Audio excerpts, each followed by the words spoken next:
अस्सलाम वालेकुम। बिन्ते इस्लाम की नई वीडियो में आप सबको खुश आमदीद। अगर आप हमारे चैनल पर नए हैं तो आप सबसे गुजारिश है कि हमारे चैनल बिन्ते इस्लाम को सब्सक्राइब कर दें। तो आए चलते हैं अपनी वीडियो की जानिब। नबी अकरम सल्लल्लाहु अलैहि वसल्लम की ज़ौजा मोहतरमा हज़रत आयशा रज़ियल्लाहु अन्हा कहती हैं कि अब्दुर्रहमान बिन औफ रज़ियल्लाहु अन्हु की बीवी हज़रत उम्मे हबीबा रज़ियल्लाहु अन्हा रसूलुल्लाह सल्लल्लाहु अलैहि वसल्लम की खिदमत में हाजिर हुई और इस्तिहाज़ा की शिकायत की। रसूलुल्लाह सल्लल्लाहु अलैहि वसल्लम ने इरशाद फरमाया, हस्ब आदत अय्याम हैज़ में नमाज न पढ़ो, फिर अय्याम हैज़ खत्म होने पर गुस्ल कर लो। चुनांचे उम्मे हबीबा रज़ियल्लाहु अन्हा हर नमाज के लिए गुस्ल किया करती थी। इसे मुस्लिम ने रिवायत किया है। नमाज से मुराद जब दोबारा हैज से पाक होकर नमाज शुरू होने का वक्त होता था उसके लिए। इसका ये मतलब नहीं है कि हर नमाज के टाइम पे गुस्ल करती थी। गुस्ल हैज का तरीका ये है, हजरत आयशा रज़ियल्लाहु अन्हा से रिवायत है कि हजरत अस्मा रज़ियल्लाहु ताला अन्हा ने नबी अकरम सल्लल्लाहु अलैहि वसल्लम से गुस्ल हैज के बारे में सवाल किया कि कैसे नहाना चाहिए उसके बाद। तो आपने फरमाया, पहले पानी में बेरी के पत्ते डालकर अच्छी तरह हैज के खून से पाकी हासिल कर लो। ये बेरी के पत्तों की जरूरत इसलिए कि उस दौर में साबुन की ऐसी सूरत और किस्में मौजूद न थी। मुराद जिससे ये कि अच्छी तरह सफाई हासिल करने के लिए कि सब मैल कुचैल दूर हो जाए, इस पानी से नहाओ। अब देखिए कि मुर्दे को नहलाने के लिए भी बेरी के पत्ते डालकर पानी को बॉयल किया जाता है और उससे नहलाया जाता है। और उसमें भी एक अब तो साबुन इस्तेमाल कर लिया जाता है, लेकिन देहातों वगैरह में अब भी लोग इसी पानी से नहलाते हैं। तो एक तरह से जरासीम कुछ महलूल बन जाता है और हर किस्म की नजासत को जिस्म से धो डालता है। अब यूँ समझे कि लिक्विड सोप की तरह का है। फिर सर पे पानी डालो। ये मुराद इससे ये है कि जहाँ जहाँ नजासत है अच्छी तरह जिस्म को बल के धो लो, फिर सर पे पानी डालो और खूब अच्छी तरह मलो ताकि पानी बालों की जड़ों तक पहुंच जाए। फिर सारे बदन पर पानी बहाओ। फिर खुशबू लगी हुई रुई का फाहा लेकर उससे पाकी हासिल करो। यानी जिस्म से सारी स्मेल दूर करने के लिए क्या करो, रुई को खुशबू लगाकर उसे जिस्म पर लगाओ ताकि खून की सारी नजासत का असर और स्मेल और गंदगी दूर हो जाए। आज के दौर में भी अगर ऐसा किया जाए तो बहुत अच्छा है, लेकिन साबुन वगैरह भी खुशबूदार जो होता है उससे ये काम लिया जा सकता है। इससे आप अंदाजा लगाए ना कि इस्लाम पाकीज़गी, तहारत, सफाई सुथराई और खुसूसन एक औरत से अच्छी स्मेल आने की तरफ कितना मुतवज्जे करता है। बहुत से अज़वाजी जिंदगियों में झगड़े महज इसलिए होते हैं कि औरतें अपनी केयर नहीं करती और खुसूसन जो नजासत सामने नजर नहीं आती उसके बारे में बहुत केयरलेस होती। तो ये चीज दुरुस्त नहीं।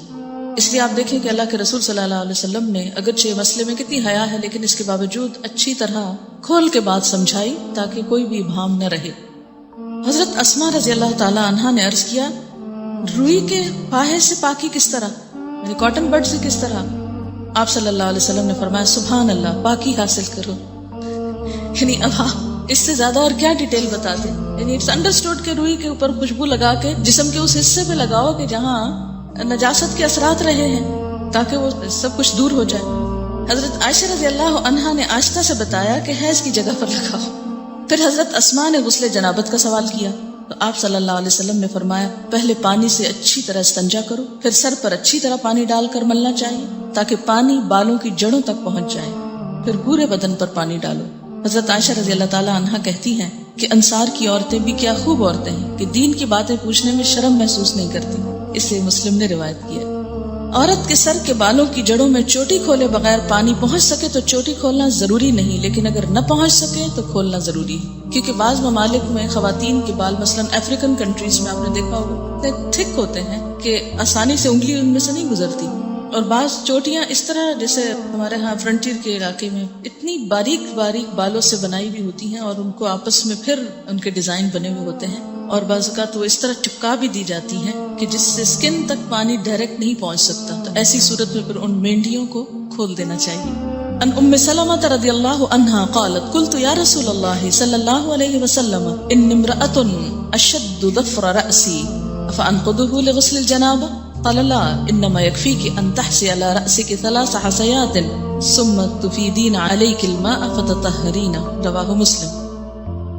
उम्मे सलमा रज़ियल्लाहु अन्हा कहती हैं कि मैंने अर्ज किया, या रसूलुल्लाह सल्लल्लाहु अलैहि वसल्लम, मैं अपने सर पर चोटी बांधती हूँ, क्या गुस्ल जनाबत के लिए खोल दिया करूँ? आपने फरमाया, नहीं, सर पर 3 लब पानी डाल लेना काफी है और उसके बाद सारे बदन पर पानी बहाकर पाक हो सकती हो। इसे मुस्लिम ने रिवायत किया है। عن عائشة رضی اللہ عنہا ان النبی صلی اللہ علیہ وسلم قال لها وكانت حائضا انقضی شعرکی واغتسلی، رواہ ابن ماجہ۔ حضرت عائشہ رضی اللہ تعالیٰ عنہا سے روایت ہے کہ جب وہ غسل حیض کرنے لگی تو آپ صلی اللہ علیہ وسلم نے فرمایا اپنے بال کھول لو اور غسل کرو۔ اسے ابن ماجہ نے روایت کی۔ ینگ تھی، ان کے بال ہو سکتا بہت تھک ہوں۔ حضرت ام سلمہ ایجڈ تھی، 4 بچوں کی ماں تھی، بال ایک ایک بچے کے بعد جھڑتے گئے اور ہلکے ہو گئے، اس لیے ان کے لیے کافی تھا کہ وہ پانی ڈال لیں، لیکن حضرت عائشہ کو آپ نے کچھ اور بتایا اس لیے کہ ان کے بال تھک ہوں گے۔ اگر کوئی آپ کو یہ آ کے کہے اور لوگ کہیں گے کہ دیکھیں کتنی کنٹراڈکشن ہے حدیث میں، ایک حدیث میں لکھا ہے یہ کر لو اور ایک میں لکھا ہے وہ کر لو، لیکن دونوں مختلف مواقع پر 2 فتوے کیوں دیے گئے؟ اس لیے کہ دونوں کے حالات مختلف ہیں۔ اب ہر شخص اپنے آپ کو دیکھے کہ وہ کہاں فٹ ہوتا ہے۔ جی ناظرین، یہ تھی ہماری آج کی ویڈیو۔ امید ہے ہماری دیگر ویڈیوز کی طرح یہ ویڈیو بھی آپ سب کے لیے معلوماتی رہی ہوگی۔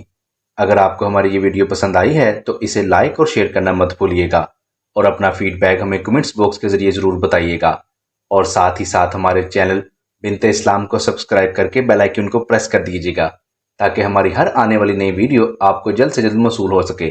بہت شکریہ۔